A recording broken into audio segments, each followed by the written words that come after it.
going to make a point about it. I'm showing my age. Somebody passed away. If I think it'll come back. Okay. Yes, ma'am, you want that? Sorry. When you were making the movie, did you think that it would continue to have such appeal this further in time? The question is that I have a feeling that it was going to have the kind of appeal and become the iconic film that it has become. No, I knew we were a part of a very important MGM release. I knew it was one of their big films. You know, it's like I've said, some of you may have visited the table and I've said, can you imagine if you would have interviewed the leading actors in Citizen Kane?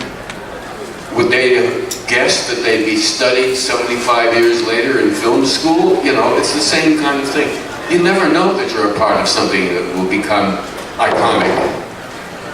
So, I don't know if that answers your question. But... Yes, sir. In the movie, you had a lot of technology that actually happened, your iPads and so forth, but a lot of didn't. Were you sort of disappointed you didn't get everything that was in Space Odyssey by now, like a big space station? Well, I think one could guess, make an educated guess, that those things that haven't come about yet will, just as many things that hadn't come about 10 years after the film was released have come about.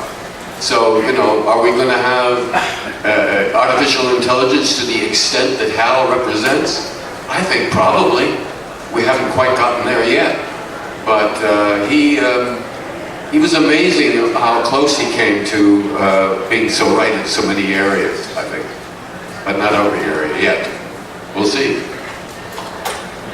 I have a question to ask you, actually. It was on the television interview you did the other day when somebody asked about the voice of Hal, Douglas Rain, and you had a great little story about that. Well, yeah. Stanley wasn't quite sure what the voice of Hal should be. He originally was going to cast Marty Balsam. Any of you would remember who Marty Balsam was? Yeah. For those of you who've only seen Psycho and don't recognize the name Marty Balsam, he was the detective that was murdered on the stairway in Psycho. Anyway, then he decided, no, to New York.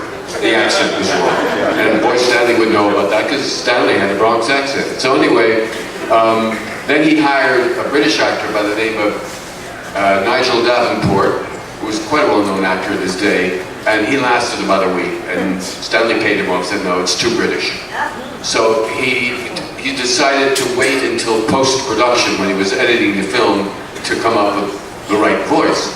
So he just turned to his assistant director, Derek Cracknell was his name, and said, Derek, you do the voice of Hal for the boys. So for the rest of the film, this was the voice of Hal. Oh no, I can't. No, it's all like this, you know. It's like working with, you know, Michael Caine, you know. That's the way it was. That took acting. And of course, after the film was over, he hired Douglas Rains. Douglas Rains, for those of you who may not know about him, was considered, still is, he's still living, I think he's 90 years old. He is considered the Laurence Olivier of Canada. He did all the great Shakespearean roles at Stratford, you know, from Macbeth to Hamlet to King Lear, and he's very well known as being the great Shakespearean actor, and he did the voice of Hal. It's a great story. Thanks for admitting it. Daniel has a book here in front of him. Oh yeah, this is Michael Benson's new book, Space Odyssey, which I think both Keir and I feel this is probably the best book that's ever been done on 2001. Michael has written for The New Yorker, The New York Times, Rolling Stone. He's brought great expertise and intelligence and sensitivity to it, and he really tells the story, not only of how the film was made, but how a masterpiece was made. You know, I just want to add to that. I don't have these books to sell at my table. Dan does. I do, yeah. But I'm reading that. I cannot put it down. And if I may just have the book, it's brilliant. This will answer any questions you have that haven't been answered today. And I just, if I may, just read two excerpts from two people who have reviewed this book. One is Martin Scorsese. He said, over the years, so much has been written about 2001 and its creation that I thought we knew all there was to know. And then I received a copy of Michael Benson's lively, exciting, and exhaustively researched book, which further expands our understanding of what is truly one of the greatest films ever made. And then Tom Hanks said, "At last, the dense, intense, detailed, and authoritative saga of the making of the greatest motion picture I've ever seen, 2001: A Space Odyssey. I now have reason to see Kubrick's proverbial really good science fiction movie another 200 times. Michael Benson has done the cosmos a great service." Get this book from this man. Brilliant.